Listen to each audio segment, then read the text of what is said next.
Guillermo del Toro was born in Guadalajara, Jalisco, Mexico on October 9, 1964.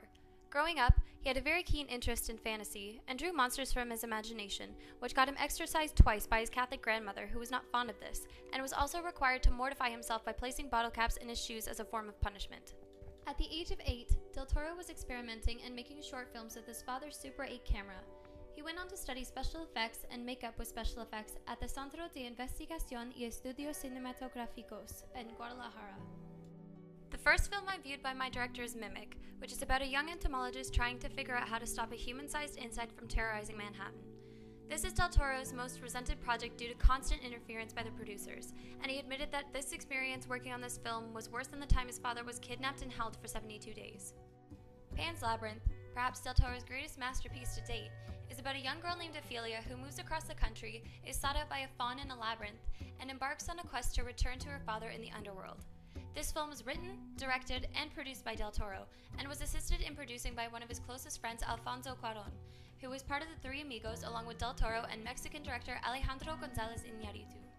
Del Toro's dream project, Hellboy, is about a demon named Hellboy who was brought to Earth through a portal during World War II.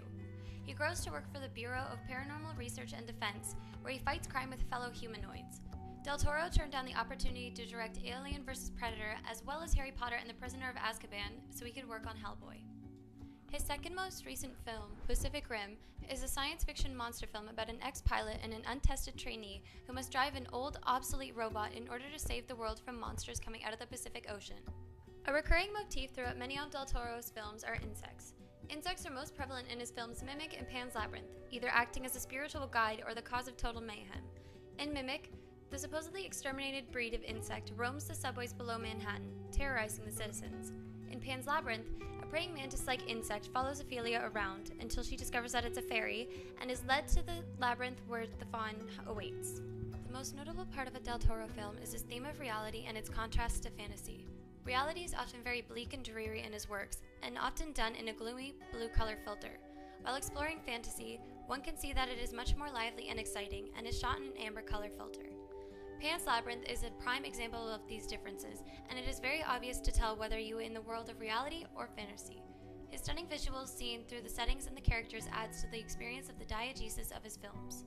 If you have not seen a Del Toro film, I highly recommend watching any single one of them, as they are phenomenal in every possible aspect. His scenery, characters, dialogue, and plot never disappoint. This very meticulous director never misses an opportunity for creativity, and is a true auteur that has paved the road for fantasy films like no other.